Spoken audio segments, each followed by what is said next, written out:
Warning, listening to this show may result in increased levels of inspiration, motivation, and innovation. Side effects can include the immediate urge to take massive action to build a better business and life for yourself and others. You've been warned. Welcome to Influencers Radio with your host, Jack Mize.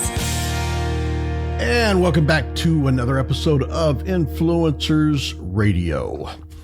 Midlife crisis. It's a term we don't particularly think about until we start experiencing the signs. For some, it's psychological. For others, it's physical. But for many, it's both. It's a time when the battle with our body seems to get harder and harder. Our weight, energy, self-confidence, and that impact can take its toll physically and emotionally. And the fact is, the way we feel carries over into our relationships and just about every aspect of our lives. Well, my guest today specializes in helping women reframe that midlife crisis into a midlife transition. Kerry Burrows is the owner and founder of KayBee Consulting, a certified health and life coach for women in midlife, specializing in sleep, hormone balance, weight loss, and guiding women who feel lost or stuck in the second act of life. Kerry, welcome to Influencers Radio. Oh, thank you so much. And I'm really pleased to be here to share my own story and inspire and empower women to know that they are not alone, they are not broken, and that I truly believe that midlife is just a transition, and it is a place of opportunity and growth and renewed chance to reinvent yourself to a beautiful place. Well, I know you are very passionate about what you do. So I'd like to kick this off by asking, what drives that passion in you to do what you do? Oh, thank you. Well, it comes out of a dark place. I am now 57, but when I was going through perimenopause, so about the age of 43, I found myself with debilitating symptoms of insomnia, brain fog, anxiety, emotionally eating, to the point where I just didn't even recognize myself anymore. And I knew that I needed to get some help. And so I did go to my doctors, and they just wanted to prescribe me medications. And I did try some of them, but some of them just actually reacted worse in my body. And so as a research scientist myself, a prior research scientist in healthcare, I knew that there had to be more natural remedies and things that I could do for myself. So I started diving in. I became my own guinea pig, and I cured myself. And I found what works for women in midlife. And instead of being in that dark place, I brought myself to a light place. And I said that no other woman should ever be in such a dark place in midlife. And that I wanted to help as many women as I can never have to go through that again. And that they can see that they can work with somebody that hears them, understands them, and help them, guide them to a place of energy, balance, and joy. Well, I'll tell you, you said something there that I think, will perk up the ears of a lot of people.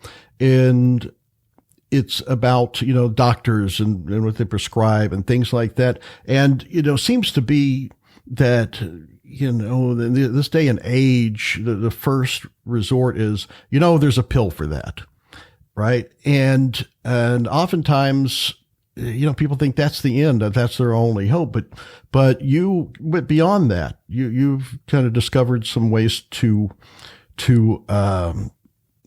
overcome these, and not just overcome them, but actually, improve and better your life in kind of more natural ways. Can you go into to some of those methods you discovered? Oh my gosh, yes. Well, first, I knew about self-care. As women, we know, it's ingrained in us. Oh, self-care, self-care. But we always just think of self-care. Usually it's physical and you go to the spa for 2 hours and you get a facial and a massage, and that's physical self-care. But I found out that there really is the whole body and being that needed to be nourished. And so I developed 6 pillars of self-care that I take my clients through. And the 6 pillars are that physical, and that it includes our beauty, but also our activity, our nutrition, all of those things, and sleep is important as part of that. And then the second pillar is the emotional. Because in midlife, we are going through emotional changes. We may be empty nesting, caring for aging parents, wondering what's next for us, might be going through a painful divorce or in a toxic relationship, something of that nature. And the third pillar is spiritual. And that doesn't necessarily mean religious, but that spiritual connection and what on the greater good. And then the fourth pillar is intellectual. We still need to be stimulated intellectually. Do we need to be maybe taking a class, learning a new hobby? Any of those things would benefit. Even just doing a puzzle, believe it or not, will help your intellectual self-care. And then it's social. And through COVID, right, we were locked in and people were feeling very alone and very disconnected. And social ended up being something that you really had to be creative and stay connected to that family member, the friend. Zoom calls, Zoom parties, we all did those we could be connected socially. And then the sixth pillar is sensory. So again, getting out in nature, putting your feet on the grass, on the sand, smelling the air, touch, smell, taste, all of those sensory things, but also recognizing what it is that you're doing and taking that into the body and making it a practice. So those are my 6 pillars of self-care that I dived into, and then I created into my practice as a week went by. I really did like a checklist and make sure that all of those boxes were checked. And if one wasn't, I made sure how can I put that into my routine for that week. Well, it sounds like you've got everything covered. You get both the physical, the mental, and like I talked about at the top of the show, the way we feel obviously does carry over into our relationships, and the way that we interact with people and our motivation, because it seems to be that's what a lot of people seem to lose. They seem to lose that steam, that motivation, that energy that got them excited about life, and some of the things that you talked about can certainly impact that. Sleep, the stresses of things going on in life. So those 6 pillars certainly cover all that. But I think what may seem challenging, at least at first or at first glance, is how do I balance all that? How do I get all that stuff done and prioritize that? So can you kind of walk through, what a week of getting that stuff done might look like? Absolutely. And that's what I work with the clients directly. If I do one-on-one with them, we come up with a plan that works for them, works for what they like, their schedule, where they maybe feel not nourished enough. And so first thing that actually I do when I work with my clients is I have them journal for 3 days. And I mean journal. They have to, like, from the minute that they wake up in the morning to the second that they're hitting their head against the pillow, what is going on? I mean, what's their morning practice? Are they practicing gratitude? Are they drinking enough? What's their nutrition? How is their emotions? How are they feeling? Where are they feeling stressed? Where are they feeling cravings? Where are they feeling joy? Are they feeling joy? And then we find, are you just getting busy? Are you sitting on Netflix for 3 hours? Are you sitting just scrolling on your phone instead of taking care of yourself? Are you saying yes to everything in the world, to nurturing everybody else, and you're not putting up any kind of boundaries for yourself? So we look at all of that first. And then from there, we find out what needs to be nourished the most. Is it the physical being that needs to be nourished the most? That's where I'm feeling most off. Or is it that I'm feeling really off socially? I'm really feeling alone and lonely. And then that's where we'll start. We start with what's broken the worst, and then we go from there and find what works for them. And sometimes, right, us women, we're really good at multitasking. So maybe it's setting up the morning routine so that you can get a lot of those things off of your bucket right from you get-go. Setting your alarm maybe 15 minutes earlier and doing maybe a gratitude practice, drinking the glass of water, getting out maybe outside in nature and smelling the air and seeing the trees and the flowers, maybe instituting some kind of a physical activity in the morning. Like, so already, right, we've already went through a bunch of them, and then like setting up like your meal plan for the day so that you're eating that healthy meal. So sometimes it literally could take 6 to 10 minutes in the morning, and just by setting your alarm 15 minutes early, you could literally get a bunch of them in a little bit right in the morning. Well, I know that, you talked about your experience with perimenopause, and I know a lot of women experience that. And from, following what you do, nutrition has a big part of the foundation of this transition.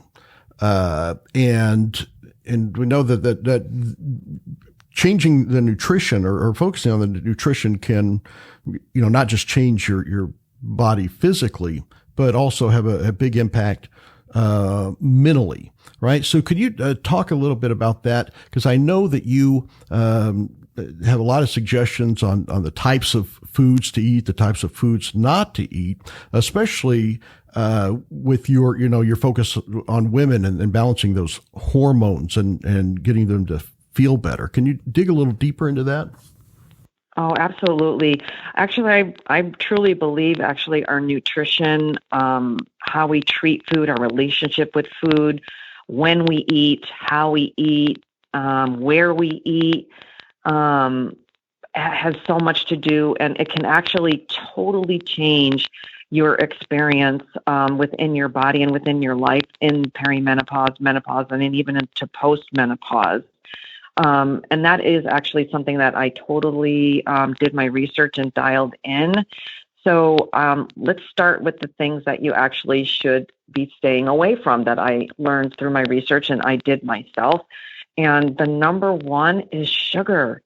And though I wasn't eating a lot of dessert kind of things, I found that the sugar was hidden in a lot of the foods that I was eating. So like your salad dressings, your sauces, your condiments, your crackers, like they're in pretty much anything that's in a bottle or a box or of that nature. So I really kind of try to strip that back as much as possible. And I made my own salad dressing. I, would make things from scratch the best that I could. And if I ate out, I was really careful about what they were, cooking my food in. And then even things like gluten, dairy, things that are inflammatory can really cause havoc in our body and in our hormone balance because our body is working so hard to balance those hormones. But when we are feeding it things that need extra detox, that need extra digestion, it's actually impeding our body from balancing those hormones. And then even just limiting alcohol, things of that nature can really help balance your hormones. And then timing, actually. It's been found through research and science, a lot of women will benefit from some form of intermittent fasting. And that is something also that I incorporated into my lifestyle. I don't believe in diets. It's a lifestyle. That truly has helped me tremendously.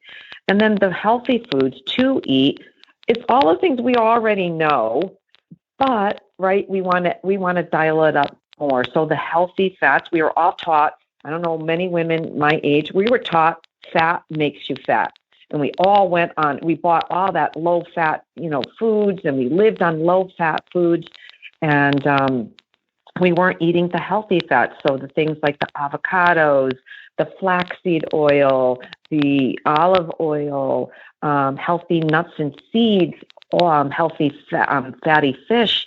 We weren't eating enough of that. And actually that helps our body regulate our hormones and actually helps us get better sleep. So, and then of course, your green leafy vegetables, good quality protein, good fruits, not too much fruit because it still is a sugar, but berries are great. And high in antioxidants, and low glycemic. So I love the berries to recommend to people. But even like your ancient grains are great, your legumes, so things of that nature. And you talked about the insomnia that you overcame. Was a lot of overcoming that or getting through that based through nutrition? It was, but it also was, I also did my research and relied also on herbs, supplements, and essential oils. And I think the game changer for me, and sticking to a routine. So I had a very strict nighttime routine, which is what I call the 2-hour rule.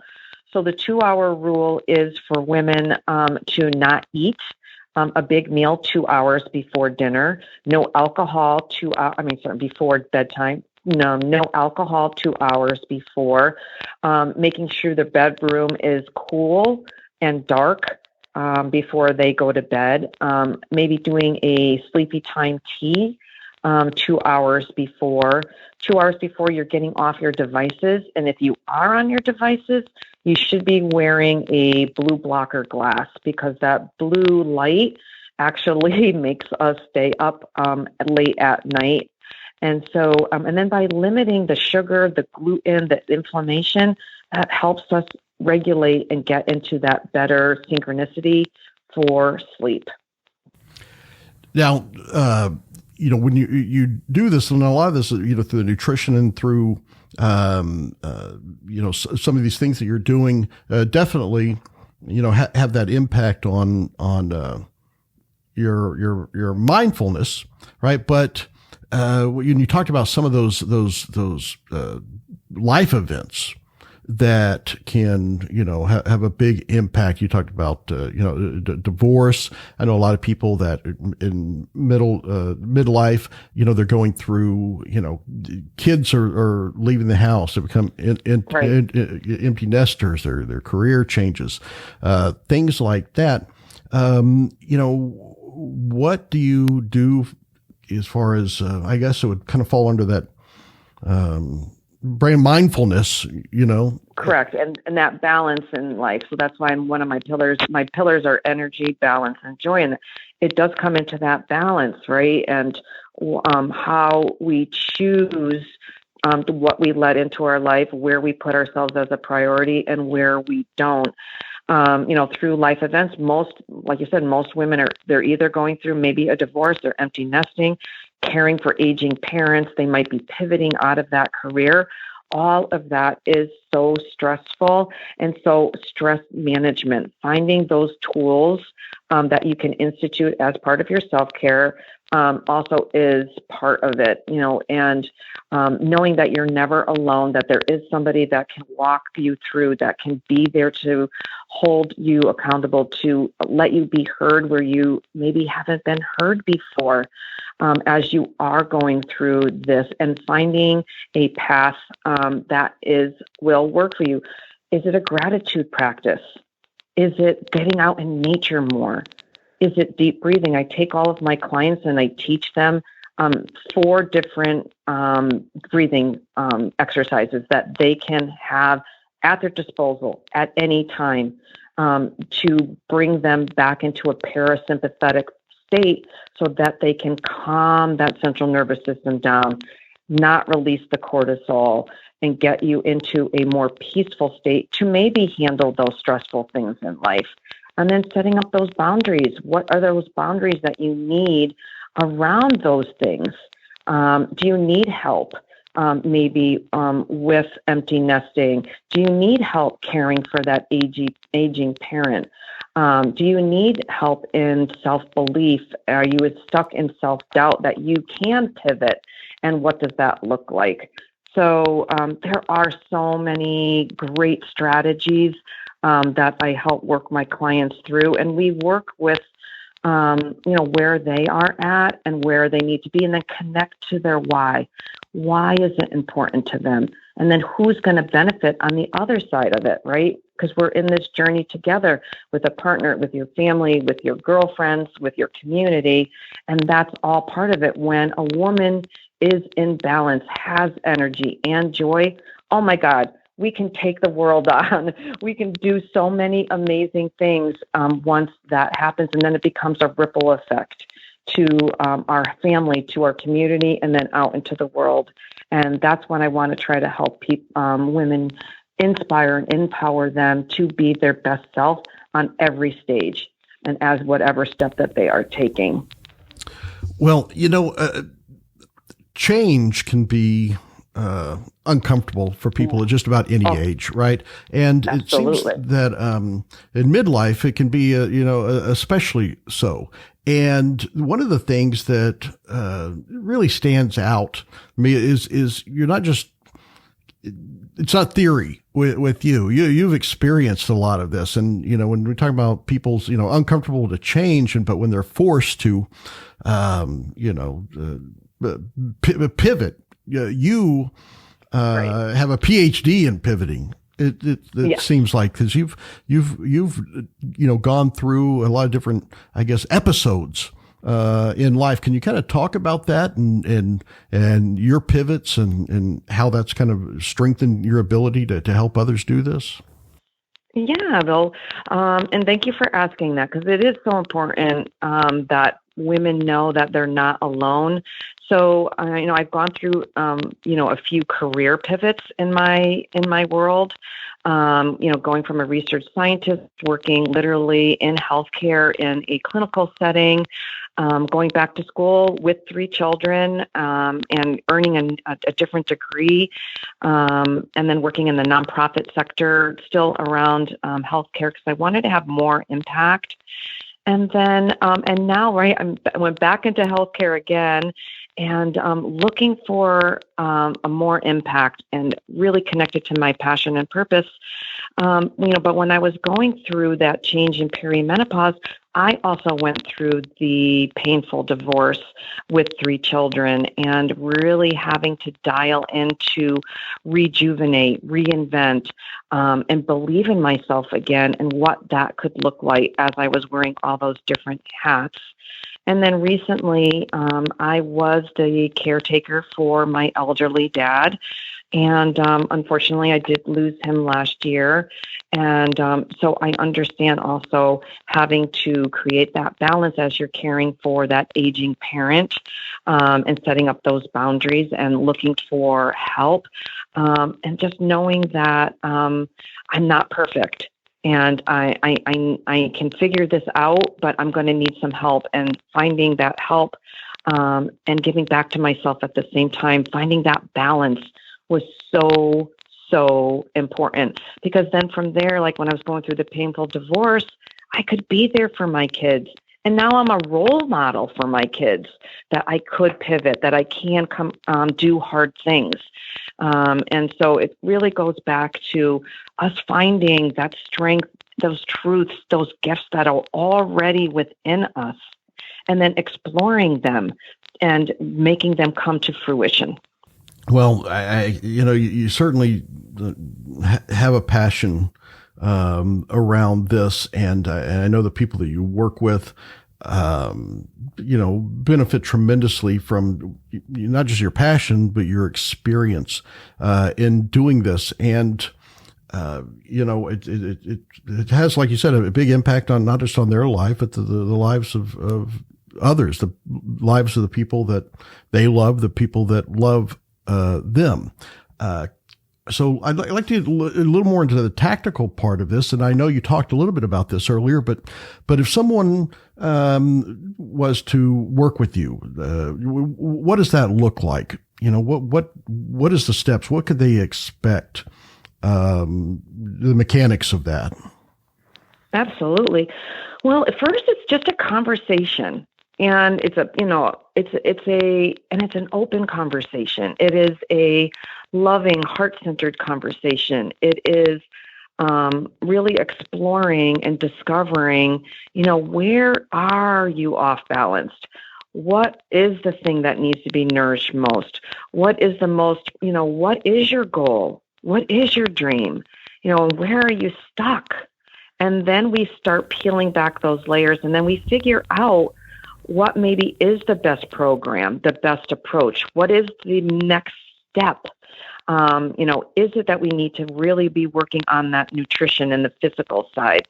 And so if that's the case, then we're going to dial in, a certain program and develop that first before, maybe moving on to a total career pivot. Or is it that things need to be, worked on together, or is the person, better, I really love working with a group of people. I like that camaraderie, and, meeting new women as they are going through the same thing I am. And so I host group programs as well. So it depends on where the person is and where they want to go. And then we, what's that bridge look like? Or is it a tightrope? Like, are they walking literally on a tightrope and they feel like any minute I am just going to fall? And so we kind of evaluate where that is. And then I make recommendations based on that conversation. Well, I've got to say, you've certainly given a lot of hope and inspiration to women that maybe they did feel they were in this alone. And I think just like you said, just knowing that they're not alone is a great motivator. And I think, like I said, it gives them hope. If someone wanted to find out more, about Kerry Burrows and KayBee Consulting, how could they do that? Oh, easy. They can just, I have a website, and it's kaybeeconsulting.com, and it's KayBee consulting.com. I'm also on Instagram at KayBee Consulting CT. I do also have a really awesome, fun, engaging Facebook group that's called Fabulously Balancing Midlife. And you can drop in there. There you'll find videos, lots of tips and tidbits. You'll get a morning inspirational mantra that is just based for us women in midlife. And I share recipes. We talk about fashion. We vent about our symptoms and, where we're stuck. And we kind of lift each other up through there. But I do come in there in the Fab Lab show every other Wednesday. So it's a live show. And people can come in. We do a different topic every time. And it's a place that people can just at least get to know and be amongst other women in midlife going through this fabulous transition. Well, I tell you, you really do give a lot, inspiration, motivation, and I think that's, the key to success and being able to stick with this and really, your ability to change that crisis into a transition into something that's, probably beyond what they thought was possible is remarkable. So I want to thank you for coming on and sharing this today and giving that inspiration. It is the reason that I definitely consider you an influencer. Oh, thank you so much. Nobody is ever stuck. Nobody is ever broken. And that sometimes we just need a little guidance. And so I like to think of myself as the loving, fun passenger in their car, but they're driving. But I may say, let's go a little slower up there and, watch out for that caution sign. And, maybe we need to, and, be alongside as they're going over the bumps and the valleys and the hills, but I don't let them go in reverse.